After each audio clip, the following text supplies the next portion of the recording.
All right, we'll start with Rachel Nichols. Hey, Tristan, how are you? Morning, Rachel. What's going on? Morning.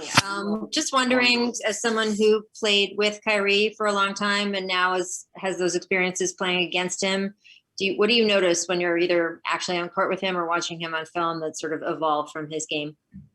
I mean, I think right now for Kyrie, with us, he was our point guard, and obviously, him and Bron will kind of exchange roles in terms of playing at the PG.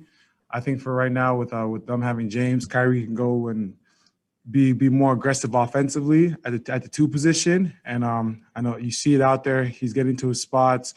A lot of things he's been doing his whole career, but I think his load is not as much where he can be very more efficient offensively just because he doesn't have to bring the ball to the court or run the offense. So, it's worked out great for them. I know tonight he's going to be super locked in and focused just because of, the history he has with Boston. And whenever you play a team that you formerly play for, you want to have a big game. So we got to prepare for that tonight for him to be extra aggressive. And it's going to take all five of us to, try to slow him down, get him out of rhythm. Gary Washburn. Yeah, two questions, Tristan. You came to Boston a lot as a visiting player. You walked through that tunnel with LeBron, with Kyrie. What's some of the worst? Have you heard anything racial during your time coming in as a Cavalier? That's the first question. Why did I feel like I was going to get this question asked to me today? Yeah, of course, definitely. I mean, I think that's what makes Boston fans special and different. They're very, not the racism part, but I think the part that they're very into the game and they want to be the sixth man on the court, and however they can get under our skin and taunt us, they'll try to do that. So I've definitely heard guys say some crazy stuff, but I think they just try to do that to get in the player's head, and sometimes it works and sometimes it doesn't. So, at the end of the day, it's my experience personally being a Celtic. No one has said anything racial to me as a player.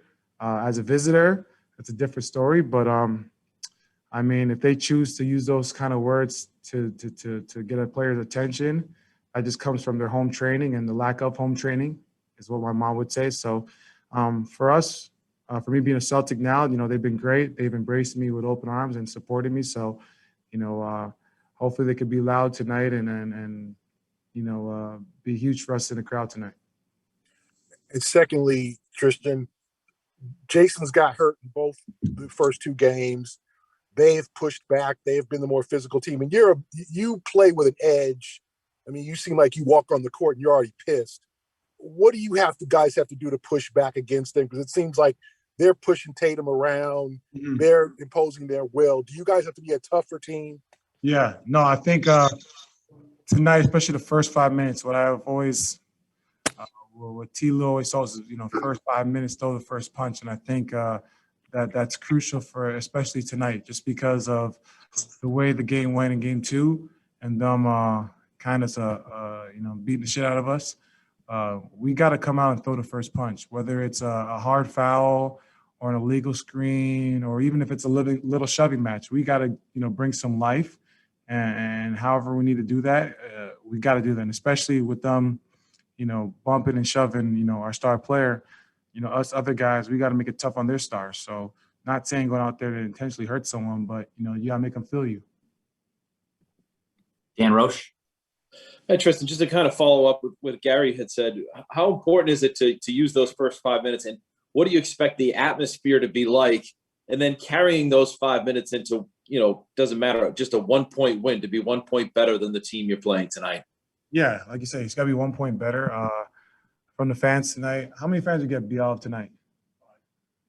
Still want to give us 5. Governor still don't watch TNT or ESPN, huh? So with the 5,000 we got, we need them to be loud. We got to make them. They got to be themselves and get under these guys' skin.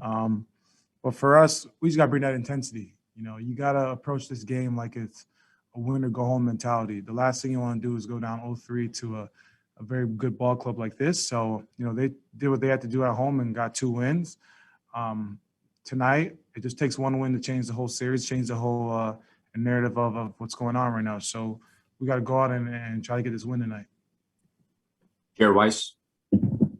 Tristan, if I understand you correctly, you're saying that you have experienced racial abuse as a visitor in the past in Boston. So is that something that you think needs to be addressed more seriously and differently by the team and by the league? And was that something that you think was an anomaly in Boston or something you've experienced throughout traveling through the league? There's certain cities that you can expect some racial slurs might be used around the third quarter when someone has enough beers and they know that they're far enough from us where we can't do nothing to them. Of course, the fans are very important to us in this league, and we appreciate them and their support every night.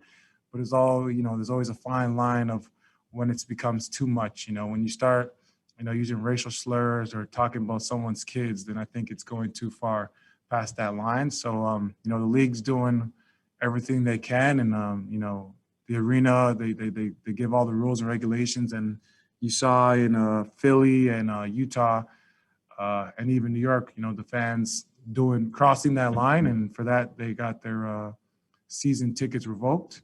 So should probably also be like a fine, like a criminal fine, because like if you spit on someone down the street, don't you get fined or arrested or some shit like that? So if you spit on people in the arena and you can't spit on someone on the street, it should be the same protocol, I think. So. Final question, Zach Braziller. I dare motherfuckers spit on me. I'll follow you right to your house. Tristan, I know you obviously have been without him for a while, but especially in this series, not having Jalen, how do you think that has changed things, especially for you guys and especially for Jason?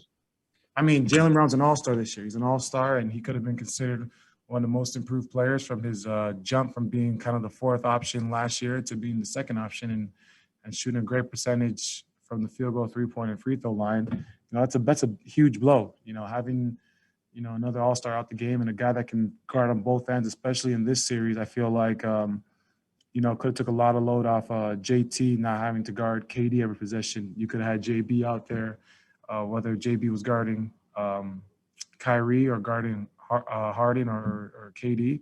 It took some load off our guards, whether it was Kemba or Smart or JT. So it definitely sucks not having him.